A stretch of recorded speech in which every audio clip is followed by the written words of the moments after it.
Taliba Morning News.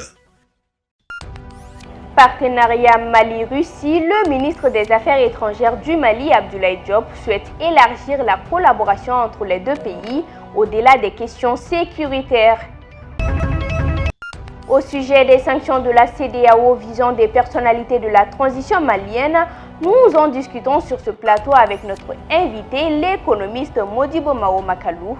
Les citoyens se sont également prononcés sur le sujet au micro de nos reporters. Vous verrez. Ailleurs dans le monde, des images filmées par un drone montrent l'étendue des inondations dans la ville canadienne d'Abbotsford, dans la province de Colombie-Britannique. Les détails à suivre dans la page internationale. Mesdames et messieurs, si vous nous rejoignez, bienvenue à tous dans ce journal sur Joliba TV News. Le Mali, à l'instar de la communauté africaine, a célébré ce 18 novembre 2021 la journée africaine de la statistique. Pour cette 31e édition, le thème retenu est « Moderniser les systèmes statistiques nationaux pour soutenir le développement socio-culturel en Afrique ». L'événement vise à informer et sensibiliser le public sur l'importance des statistiques dans tous les aspects de la vie sociale et économique. Écoutons les détails avec le secrétaire général du ministre de l'Économie et des Finances et le président de l'Association malienne de la statistique au micro de Aïssata Traoré et Adama Sanogo. Fixé au 18 novembre de chaque année, l'initiative représente aujourd'hui un rendez-vous majeur de la communauté des producteurs et utilisateurs de statistiques sur le continent africain. Elle vise à rappeler les importants challenges que les pays doivent relever en matière de production des données statistiques en vue d'une meilleure définition des politiques, stratégies et programmes de développement. Mesdames et messieurs, en 2019, les Nations Unies ont adopté une résolution déclarant l'année 2021 Année internationale de l'économie créative pour le développement durable, reconnaissant le potentiel de l'économie créative pour aider les pays en développement à diversifier leur production et leur exportation et à assurer un développement durable de manière inclusive et équitable. Bon, les grands enjeux, j'allais dire, de la journée, c'est d'abord sensibiliser le public, les producteurs de statistiques, les utilisateurs de statistiques, d'abord sur l'existence d'un système statistique, de l'importance de la statistique et de ce qu'on peut faire de la statistique. On est là pour la promotion de la science statistique et des statisticiens. Donc vous avez suivi qu'on a relevé en fait les difficultés que la statistique vit actuellement. Et puisque je vous ai parlé de l'importance de la statistique, il est important de produire des statistiques, mais pour les produire, il faut des ressources humaines, il faut des ressources financières. Et donc c'est sur ça qu'on a insisté. Le message que j'ai pour les utilisateurs de statistiques est d'abord, s'ils sont utilisateurs, c'est tant mieux. C'est ceux qui ne sont pas utilisateurs, c'est beaucoup plus à eux que je m'adresse. Et pour alimenter vraiment tout programme, quand on veut faire un programme de développement, quand on veut faire une planification, il faut que ça soit basé sur des chiffres. Quand c'est basé sur des chiffres, c'est beaucoup plus solide. Et les utilisateurs de statistiques aussi, qu'ils s'approchent de l'Institut de la statistique. Et auprès de cet institut, il y a beaucoup d'informations qui existent, les gens ne sont pas au courant. Dans une interview accordée à un média russe lors de sa dernière tournée à Moscou, le ministre des Affaires étrangères du Mali, Abdoulaye Diop, a souhaité que la Russie mette en œuvre son expertise et sa technologie en vue de développer l'exploitation des ressources minières et pétrolières du Mali dans un partenariat gagnant-gagnant. Suivons ce commentaire avec Abdoulaye Koniba Konate. Le partenariat russo-malien entend élargir son champ d'action. Outre les questions traditionnelles sécuritaires, les deux pays pourront travailler en symbiose en matière d'exploitation minière et pétrolière. C'est partiellement ce qu'on peut retenir d'un entretien du ministre malien des Affaires étrangères avec un média russe. Le Mali dispose d'un potentiel considérable en matière de ressources pétrolières qui restent à exploiter. Et la Russie est aujourd'hui le premier producteur mondial dans ce domaine. Nous espérons que la Russie, avec son expérience, son expertise et sa technologie, pourra également contribuer à l'exploitation des minéraux utiles, a soutenu le ministre malien des Affaires étrangères lors de cet entretien. Par ailleurs, le chef de la diplomatie malienne a aussi évoqué le secteur agricole. Bien qu'il soit le premier producteur du coton en Afrique, le Mali n'arrive pas à transformer suffisamment son coton. Selon le ministre Diop, des partenariats avec des entreprises russes qui sont intéressées à la possibilité d'utiliser ces potentiels pourraient être bénéfiques pour les deux pays partenaires. Nous souhaitons donc que la base de nos relations soit élargie dans un esprit de coopération gagnant-gagnant, a-t-il conclu. Dans la précédente édition, nous recevions un invité. Il s'agit de l'économiste Modibo Mao Makalou. L'entretien a porté sur les sanctions de la CEDEAO contre des personnalités de la transition malienne dont les noms ont été publiés ce mercredi 17 novembre 2021. Suivons. Moi je suis désolé que cette liste soit apparue, mais la liste avait déjà été compilée depuis la conférence des chefs d'État et de gouvernement de la communauté économique des États de l'Afrique de l'Ouest, CEDEAO, qui s'était réunie déjà le 16 septembre. Et vous saviez, il avait été demandé cette conférence des chefs d'État, qui est l'instance suprême de décision de notre organisation sous-régionale, avait décidé de compiler une liste des personnes qui seraient liées de loin ou de près au retard enregistré à la transmission d'un calendrier ou d'un chronogramme détaillé pouvant mener aux élections. Donc c'est cette liste qui... En fait, les sanctions ont été mises en vigueur depuis la conférence du 7 novembre, mais la liste a été rendue publique hier. Écoutez, au niveau diplomatique, ce sont des sanctions psychologiques d'abord. Je ne pense pas que... parce que quand même, ça montre un peu la détérioration des rapports entre notre pays et l'organisation sous-régionale qui est la CEDEAO. Parce que le fait qu'on ait quand même sanctionné 149, ou ciblé 149 personnalités, c'est-à-dire l'ensemble des membres, c'est-à-dire les 121 personnes qui sont membres du Conseil national de transition, qui fait office d'organe législatif, et la quasi-totalité du gouvernement, 28 personnes sur 29, à l'exception évidemment du ministre des Affaires étrangères et de la coopération internationale. Donc c'est une sanction quand même symbolique très forte, et je pense que quand même, mais par contre c'est une mesure temporaire, et je pense que dans les jours à venir, peut-être qu'il y aura une évolution dans ce dossier. Mais écoutez, le président de la transition, chef de l'État, les relations extérieures, la diplomatie est le domaine réservé du président de la transition, du chef de l'État. Et vous savez aussi que le ministre des Affaires étrangères en diplomatie est le représentant personnel du président de la République. Donc ce sont les deux personnes les plus habilitées, c'est un domaine régalien, un domaine de souveraineté, et je pense que ça laisse aussi encore la porte ouverte au dialogue, étant donné que c'est le ministre des Affaires étrangères qui conduit ce dialogue avec l'organisation sous-régionale. Oui, moi j'ai bon espoir que tout va bien se dérouler, et je pense que la situation va se dénouer durant ce mois de décembre, quand la liste va être, ce chronogramme détaillé va être transmis aux autorités de la CEDEAO. Et en ce moment, les sanctions, je pense, parce que la fenêtre reste ouverte, le dialogue est toujours en cours entre notre pays et l'institution sous-régionale, et je pense qu'un dénouement heureux risque de se produire durant le mois de décembre. D'accord. Merci, M. Makalou. Nous arrivons à la fin de cet entretien. Merci de nous avoir donné des éléments de réponse par rapport à cette crise que notre pays traverse depuis un certain moment. C'est moi qui vous remercie de m'avoir invité.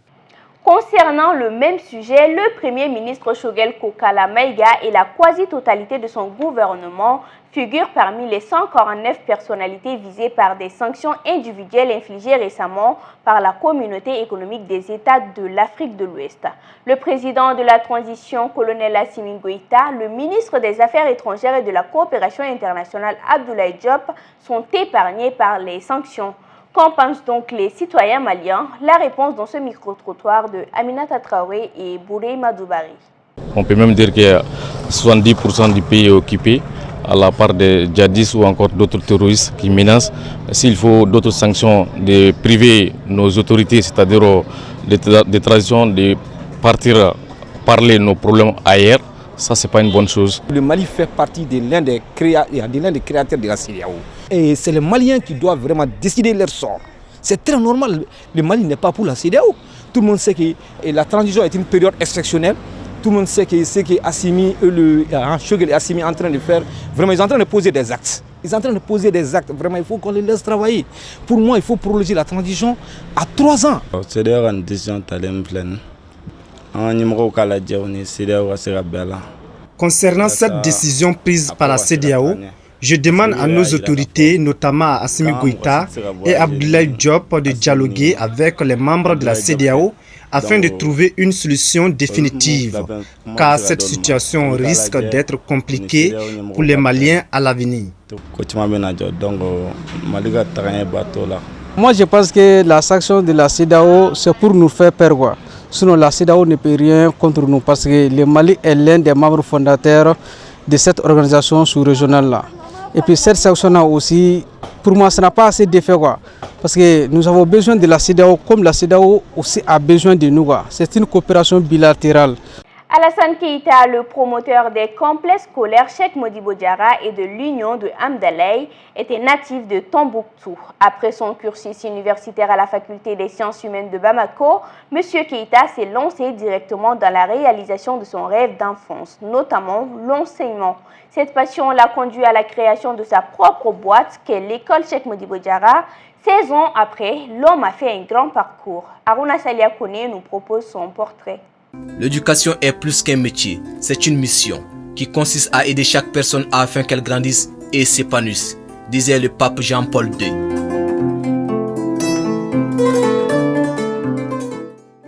Alassane Keïta, diplômé des sciences de l'éducation, a choisi l'éducation comme métier pour aider les enfants à s'épanouir. Avec l'allemand, ça va? Vous comprenez le cours? Oui. Ah, ça c'est bien, bon courage alors. Promoteur des complexes scolaires Cheikh Modibo Diarra et de l'Union de Hamdalaye, le quarantenaire a une réputation de bosseur, un passionné de l'enseignement et de l'éducation. Il est au four et au moulin, quoi.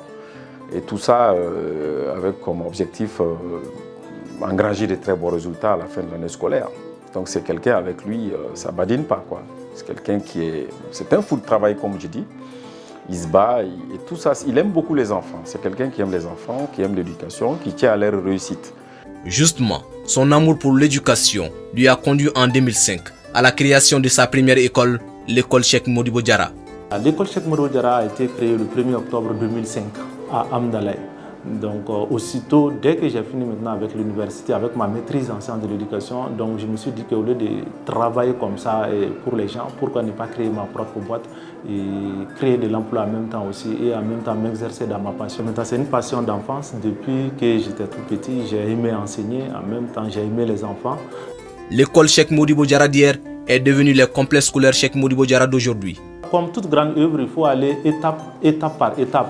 C'est ainsi que j'ai commencé maintenant, avec la première création, j'ai commencé avec une vingtaine d'élèves, juste par le premier cycle. Moi-même, j'étais en classe, j'étais enseignant, j'étais directeur, j'étais promoteur. Donc maintenant, il n'y avait pas assez d'élèves. Donc si les parents n'étaient pas là, j'étais en classe et j'enseignais. Vous voyez, donc c'est ainsi que maintenant, on a commencé par le premier cycle. Ensuite, l'année qui suit, on a créé le second cycle. Donc, quand les parents voyaient que vraiment la prestation était bien, les parents disaient, mais pourquoi pas un lycée Cheikh Modibo Diarra? Le lycée est créé. Le taux de réussite aux différents examens est excellent. Au-delà de ce succès, le complexe scolaire emploie une centaine de personnes, tout en respectant les obligations du Code du travail. Actuellement, dans les différents établissements, nous frôlons à peu près maintenant les 800-900 élèves. Et en même temps, on a à peu près 250 employés ici. Donc, je peux dire qu'il y a à peu près une centaine d'emplois permanents qui sont là, une centaine qui sont payés 12 mois sur 12 avec une couverture sociale aussi. Nous avons toujours un taux de réussite très honorable, si je dis, parce que nous sommes toujours dans les 80% depuis la création maintenant du lycée. Donc, nous faisons maintenant 80% et plus, 90% et plus. Même cette année, nous sommes à 93,93% de taux de réussite au bac. Grâce à la rigueur, à l'expérience et à l'expertise acquise par M. Keïta dans son domaine, il est sollicité en 2016 pour venir à la rescousse des complexes scolaires de l'Union à Hamdalaye. Il est venu ici en 2016. Nous étions presque au bord de la faillite, si je peux m'exprimer ainsi. Mais c'est lui qui est venu nous sauver. Quand je dis sauver, c'est lui qui est venu reprendre l'école à Nemo. Il est très sérieux dans le domaine du travail, il est rigoureux. Et nous sommes dans la même situation et nous aussi nous sommes obligés de faire comme lui. Donc par rapport à cela, vraiment c'est un promoteur exemplaire. Une rigueur et un style imposé qui ont permis à ces passionnés de l'école de se frayer un chemin, d'avoir une bonne réputation dans le monde scolaire. Ambitieux et courageux, Alassane Keita travaille déjà sur son futur grand projet, celui de la création de l'université Cheikh Modibo Diarra. Un autre défi qu'il va à coup sûr relever. Le Fouta Djallon est le thème de l'image du jour. Le Fouta Djallon est un massif montagneux en Guinée, principalement habité par des populations peules. Un puissant État théocratique musulman s'y implanta au XVIIIe siècle, l'imama du Fouta Djallon. Le territoire du Fouta Djallon est constitué de savanes arborées, de forêts ouvertes, forêts galeries et vastes plaines, sillonnées de nombreux cours d'eau dont l'action millénaire à l'origine a vu apparaître de grandes falaises et de nombreuses chutes d'eau. Surnommé le château d'eau de l'Afrique de l'Ouest, d'importants cours d'eau d'Afrique occidentale y trouvent leur source. Il s'agit entre autres du Tinkiso, affluent du Niger, le Sénégal, le Gambie, le Koliba, le Kogon. Avec une superficie de 81 952 km² et une altitude moyenne de 1000 mètres, cette région de plaine et collines culmine au mont Loura, 1515 mètres. La zone est particulièrement favorable à la production de fruits, mangues, agrumes, papayes, avocats, bananes, goyaves et plusieurs autres productions potagères. Dans l'ensemble des terres cultivables sont produits le fonio, le riz, la pomme de terre, l'oignon et l'arachide. Labé est la plus grande ville de la région. Les autres villes sont Pita, Mamou, Dalaba, Tougué, Koubia, Lelouma, Mali, Télimélé, Koundara et Gawal. À présent, voyons l'actualité internationale. Le porte-parole du ministère éthiopien des Affaires étrangères commente les visites en Éthiopie du président kényan et des émissaires Olusegun Obasanjo de l'Union africaine, Jeffrey Feltman des États-Unis. Ces derniers se sont déjà rendus en Éthiopie courant novembre pour amorcer un accord entre le gouvernement du premier ministre éthiopien Abiy Ahmed et les rebelles du Front de libération du peuple du Tigré, TPLF, qui progressent dans le sud et n'exclut pas de marcher sur la capitale Addis Abeba. Le Kenya, qui a joué un rôle actif dans les efforts de médiation pour tenter de mettre fin au conflit, croit qu'un cessez-le-feu est possible, a assuré sa ministre des Affaires étrangères Rachel Omamo lors d'une conférence de presse conjointe avec M. Blinken ce mercredi. Le Kenya est un pays voisin et tout pays voisin s'inquiète de son voisin. Et c'est en raison de cette inquiétude que le dirigeant a pu venir ici. Sa mission consistait essentiellement à discuter des questions particulières, du renforcement des relations entre nos deux pays. En fait, il est également préoccupant.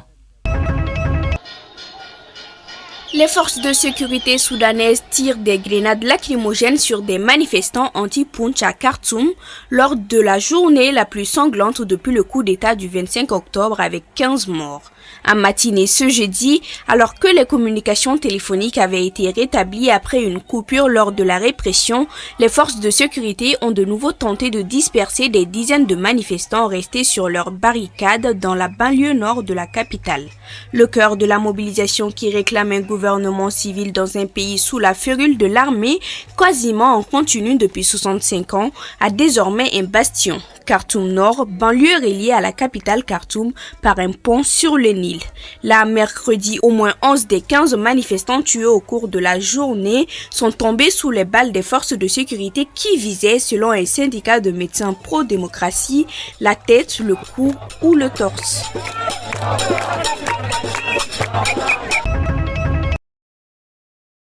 Des images filmées avec un drone montrent l'étendue des inondations dans la ville canadienne d'Abbotsford, dans la province de Colombie-Britannique. Le maire d'Abbotsford, Harry Brown, affirme que plus de 180 personnes ont été évacuées par les airs et les eaux durant la nuit en raison d'inondations historiques.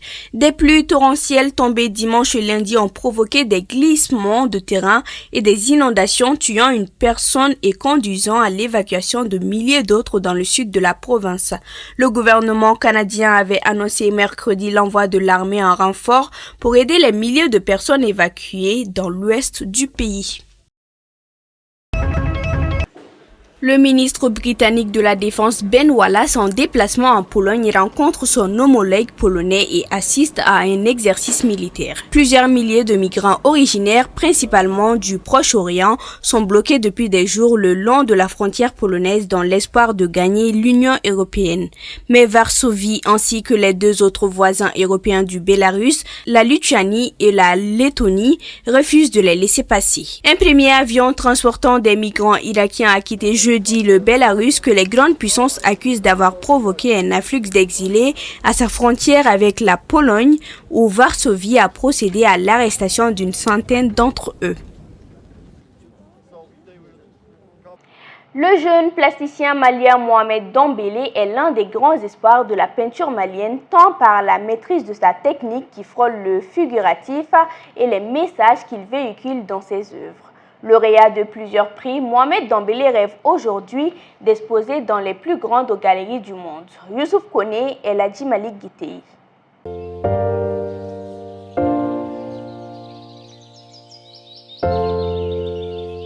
Dans le quartier de Sangaré-Bougou, en commune 1 du district de Bamako, Mohamed Dembélé, la trentaine, nous reçoit dans son espace de travail aménagé sur le toit de la maison familiale. L'artiste est encore dans l'euphorie de son prix remporté le week-end dernier à Ouagadougou au Burkina Faso lors de la 4e édition des rencontres internationales de peinture de Ouagadougou. Je suis vraiment honoré d'avoir le 2e prix, vu qu'on était beaucoup d'artistes sous compétition. Et parmi ces artistes-là, moi qui ai eu le 2e prix, c'est vraiment une immense joie pour moi. Et je suis fier d'être un artiste peintre malien. Ces prix viennent s'ajouter à une liste de trophées de l'artiste déjà fourni, qui compte notamment 2 prix du Festival international de la caricature et de la bande dessinée de Bamako et du concours Total Art. Le jeune artiste compte à son actif une trentaine d'expositions sur le plan national et international. 3e d'une fratrie de 6 enfants, Mohamed reçoit l'art en héritage de son père, un dessinateur doué. Il perfectionne son talent au Conservatoire des Arts et Métiers Multimédia Bala Faseke Kouyaté de Bamako. Depuis à bas âge, j'aimais dessiner. Je peux dire que voilà, c'est inné chez moi, vu que mon père aussi faisait le dessin avant. Donc je faisais des petits portraits, des petits dessins, des services à des personnes qui m'ont demandé d'aller décorer leur boutique et autres. J'aimais aussi regarder les bandes dessinées telles que les Dragons de Bouzette et autres. Je n'ai pas choisi d'être artiste au fait, c'est l'art qui m'a choisi. Avec de la peinture acrylique, de la colle blanche, des tissus usés, Mohamed développe un style original qui aboutit à une multitude de traits colorés. Au milieu de cette vibration apparaissent ces personnages figuratifs. Avant d'arriver au résultat final, j'ai fait des années de recherche. Je faisais avant de l'abstraction, je faisais le réalisme. J'ai un peu touché à tout avant d'arriver à ce que je fais aujourd'hui. Mon travail se fait principalement avec la peinture acrylique sur toile. J'utilise de temps en temps le collage, mais je reste artiste plasticien. J'ai un travail basé sur la décomposition de mon œuvre au travers d'une multitude de traits, comme si le mouvement n'était pas stoppé net une fois figé sur la toile. Du beau de cette toile surgissent des messages brûlants de l'actualité et de la société tels que l'immigration et les marchands ambulants. Le colporteur est l'une des thématiques actuelles de l'artiste. Dans mon œuvre, mon travail se fixe sur beaucoup de choses, l'actualité, les médias, les faits sociaux, aussi bien celui qui peut sembler terne ou morose que les plus anecdotiques et choquants. Donc je travaille sur beaucoup de thèmes. Actuellement, je travaille sur les Yala Yala, qui veut dire les marchands ambulants. Le père de Mohamed ne regrette pas d'avoir soutenu son fils dans son métier d'artiste. Il s'est dit même fier de ce qu'il est devenu aujourd'hui. On le dit souvent, on dit que l'art ne nourrit pas son bonhomme. Mais avec le temps, j'ai apprécié ce qu'il faisait et je suis en fier. Donc, il n'y a pas eu assez de malentendus. Donc, je l'ai encouragé dans ce domaine pour qu'il puisse continuer. Aujourd'hui, le rêve le plus ardent de Mohamed est d'exposer dans les plus grandes galeries du monde et marcher sur les pas des grands noms des arts plastiques maliens comme Abdoulaye Konaté, l'une de ses influences.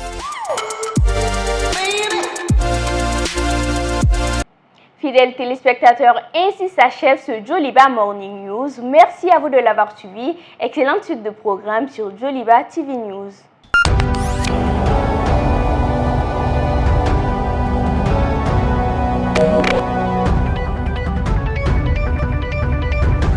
Joliba Morning News.